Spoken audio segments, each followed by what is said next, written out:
Welcome students, आज हम देखेंगे frequency convolution property of discrete time Fourier transform. यानी कि डिस्क्रीट टाइम फूरियर ट्रांसफॉर्म के केस में अगर हम फ्रीक्वेंसी डोमेन में सिग्नल्स का कन्वोल्यूशन करें तो उनका टाइम डोमेन वाले सिग्नल्स पर क्या असर पड़ता है, इसका एनालिसिस करती है फ्रीक्वेंसी कन्वोल्यूशन प्रॉपर्टी।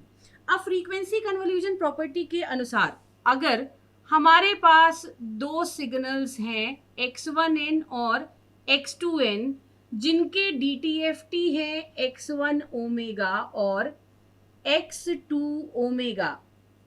अब अगर इन दोनों का यानी फ्रीक्वेंसी डोमेन वाले दोनों सिग्नल्स का हम आपस में कन्वोल्यूशन करते हैं तो फ्रीक्वेंसी कन्वोल्यूशन प्रॉपर्टी के अनुसार टाइम डोमेन वाले दोनों सिग्नल्स का आपस में मल्टीप्लिकेशन हो जाता है और साथ ही साथ इनका मल्टीप्लिकेशन हो जाता है कांस्टेंट 2 पाई से। यानी कि 2 पाई x1n इंटू x2n का DTFT होगा x1 omega convolve with x2 omega. Frequency domain का कन्वोल्यूशन टाइम डोमेन के मल्टीप्लिकेशन में रिजल्ट देगा, मतलब मल्टीप्लिकेशन करवाएगा टाइम डोमेन वाले सिग्नल्स में। तो ये होती है फ्रीक्वेंसी कन्वोल्यूशन प्रॉपर्टी। अब फ्रीक्वेंसी कन्वोल्यूशन प्रॉपर्टी को प्रूव करने के लिए शुरुआत हम करते हैं कि अगर हमारे ये दोनों सिग्नल्स कन्वॉल्व हो रहे हैं तो इनका मैथमेटिकल एक्सप्रेशन क्या बनेगा। क्योंकि अब हमारे ये दोनों सिग्नल्स कंटिन्यूस सिग्नल्स हैं, अब ये डिस्क्रीट नहीं है बल्कि कंटिन्यूस सिग्नल्स हैं। तो जब दो कंटिन्यूस सिग्नल्स का कन्वोल्यूशन किया जाता है तो उस केस में उस कन्वोल्यूशन को कहा जाता है कन्वोल्यूशन इंटीग्रल, और उसका कैलकुलेशन किया जाता है integration from minus infinity to plus infinity x1 के x2 ओमेगा माइनस के डी के से। कन्वोल्यूशन को कैलकुलेट करने वाला जो इंटीग्रेशन का फॉर्मूला है वो है ये।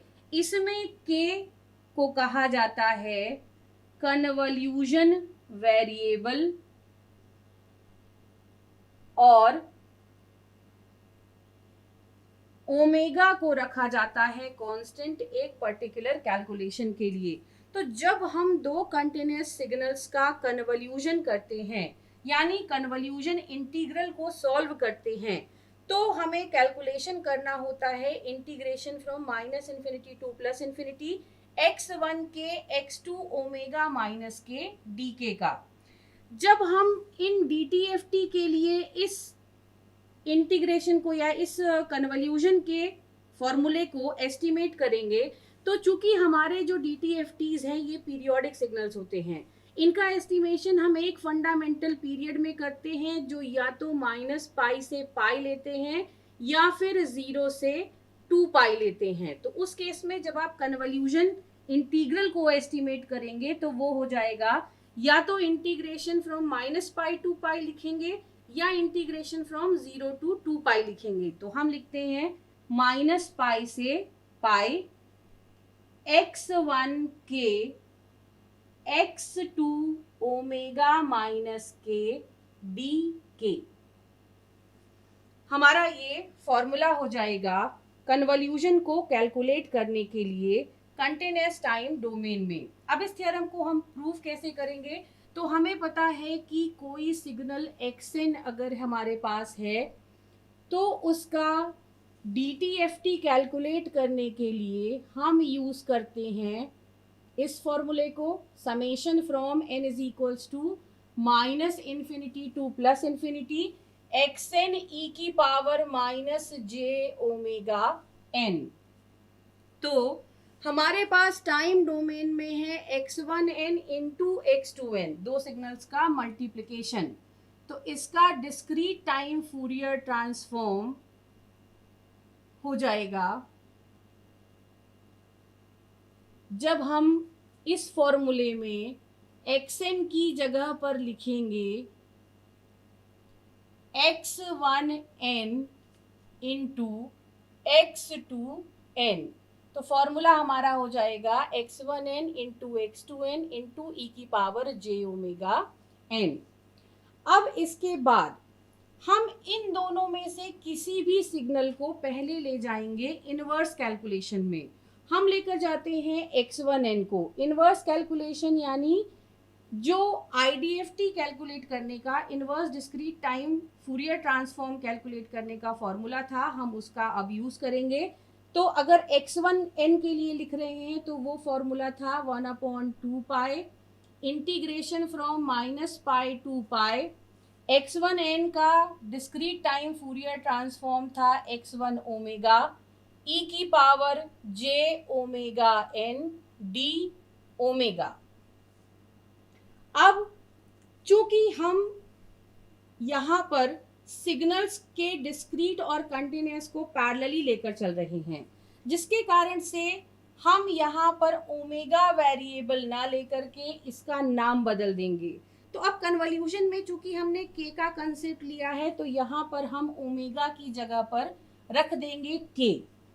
तो हमारा ये पूरा एक्सप्रेशन हो जाएगा -पाई टू पाई x1 k ई की पावर, जहां पर ओमेगा है वहां पर आ जाएगा k, तो ये हो जाएगा jkn dk।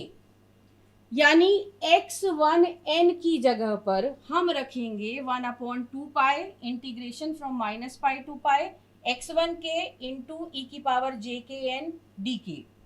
जब इस वैल्यू को हम रख देंगे यहाँ पर x1n की जगह पर, तो हमें जो एक्सप्रेशन मिलेगा वो हो जाएगा summation n is equals to -infinity से +इन्फिनिटी। x1n की जगह पर हमने रख दी पूरी ये वैल्यू, यानी 1/2 पाई integration from -pi to pi x1k e की पावर jkn dk। x1n की जगह पर x2n फॉर्मूले का पार्ट है ई की power -j omega n।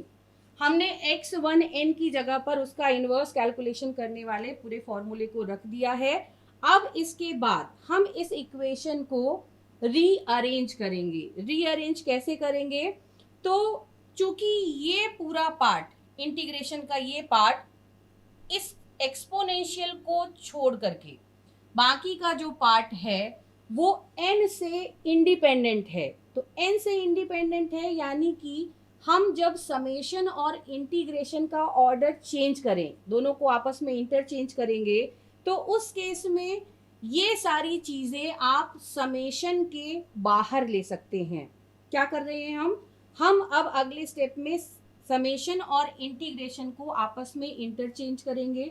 Interchange करते समय इस पूरे एक्सप्रेशन में जो पार्ट्स n से इंडिपेंडेंट है, जिनमें n नहीं है, उन्हें हम समेशन के बाहर ले लेंगे, क्योंकि वो समेशन के लिए कांस्टेंट की तरह बिहेव करेंगे।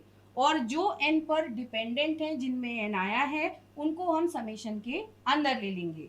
तो अब हम इक्वेशन को रीअरेंज करते हैं। यहाँ पर 1/2 पाई हमने ले लिया, इंटीग्रेशन फ्रॉम -पाई टू पाई ले लिया, x1k dk जो सिर्फ k पर डिपेंडेंट है। यहाँ पे ये ध्यान देने वाली बात है कि ये इंटीग्रेशन भी k के रिस्पेक्ट में होगा, तो इसे हमने यहाँ पर ले लिया। अब इसके बाद हमने लिखा summation n is equals to -infinity से +इन्फिनिटी। समेशन के बाद हम उन टर्म्स को लिखेंगे जिनमें n आया है। तो पहले हमने लिख दिया x2n, इसके बाद हम लिखेंगे e की पावर jkn इंटू ये वाली टर्म बची है e की पावर -j ओमेगा n। तो हमने इक्वेशन को कैसे रीअरेंज किया? पहले इंटीग्रेशन, फिर समेशन। इंटीग्रेशन के साथ सिर्फ वो वैल्यूज को रखा है जिनमें n नहीं आया है। समेशन के बाद उन वैल्यूज को रखा है जिनमें n आया है, क्योंकि समेशन हमारा n के रिस्पेक्ट में है। अब ये रीअरेंजमेंट करने के बाद हमने जब इन सारी टर्म्स को एक साथ ले लिया, तो हम इन्हें दोनों एक्सपोनेंशियल्स को कंबाइन करके अगर लिखें तो हमें मिलेगा 1/2 integration from -pi to pi x1 के डी के पहले से ही हमारे पास था, summation n is equals to -infinity से +इन्फिनिटी x2n, दोनों एक्सपोनेंशियल्स हम कर रहे हैं combine, -j n omega -k। हम इन दोनों को कंबाइन करके लिख सकते हैं ऐसे। अब ये जो टर्म हमें मिली है उसमें ओमेगा -k को हम लिख सकते हैं ओमेगा डैश। उस केस में ये एक्सप्रेशन बन जाएगा 1/2 integration from -pi to pi x1 के डी के समेशन -इन्फिनिटी से +इन्फिनिटी x2n e की power -j omega dash n। अब अगर हम इस एक्सप्रेशन को देखें, ये कैलकुलेट कर रही है DTFT of x2n, DTFT of x2n जिसको हम लिख सकते हैं x2। अब यहाँ पर हम ओमेगा नहीं लिखेंगे बल्कि लिखेंगे ओमेगा डैश, तो यहाँ पे इस पूरे के बदले हम लिख सकते हैं x2 ओमेगा डैश, और हमारे पास पहले से है 1/2 इंटीग्रेशन फ्रॉम -पाई से पाई x1 के डी के। अब ये जो x2 ओमेगा डैश है, ओमेगा डैश कितना था, ओमेगा -k के बराबर, तो जब हम इस वैल्यू को यहाँ पे रखेंगे तो ये हो जाएगा इंटीग्रेशन फ्रॉम -पाई से पाई x1 के x2 ओमेगा डैश की जगह पे हम लिखेंगे x2 omega -k, omega -k D के। अब ये जो एक्सप्रेशन हमें मिल रहा है, तो इस एक्सप्रेशन से हमें ये मिल रहा है कि x1n और x2n को जब हम मल्टीप्लाई करके इनका DTFT कैलकुलेशन करेंगे तो हमें मिलेगा 1/2 ये पूरा इक्वेशन हमारा जो है वो कैलकुलेट कर रही है x1 omega convolve with x2 omega को। अभी हमने फॉर्मूले में देखा था, तो x1 omega convolve with x2 omega को एस्टिमेट कर रही है ये पूरी इक्वेशन। तो हम इसकी जगह पर यहाँ पर लिख सकते हैं x1 omega convolve with x2 omega. अब इस कांस्टेंट को अगर हम टाइम डोमेन में लेके जाएं तो हमें मिलेगा 2 x1n इंटू x2n का डिस्क्रीट टाइम फूरियर ट्रांसफॉर्म होगा x1 omega convolve with x2 omega, यानी फ्रीक्वेंसी कन्वोल्यूशन प्रॉपर्टी यहाँ पर प्रूव हो गई। तो फ्रीक्वेंसी डोमेन कन्वोल्यूशन या frequency convolution property discrete time Fourier transform की कहती है कि अगर फ्रीक्वेंसी डोमेन वाले सिग्नल्स में कन्वोल्यूशन हो रहा है तो टाइम डोमेन वाले सिग्नल्स का मल्टीप्लिकेशन हो जाएगा विद द मल्टीप्लिकेशन ऑफ 2 उनका मल्टीप्लिकेशन साथ में 2 के साथ भी हो जाएगा। तो ये है frequency convolution property of DTFT।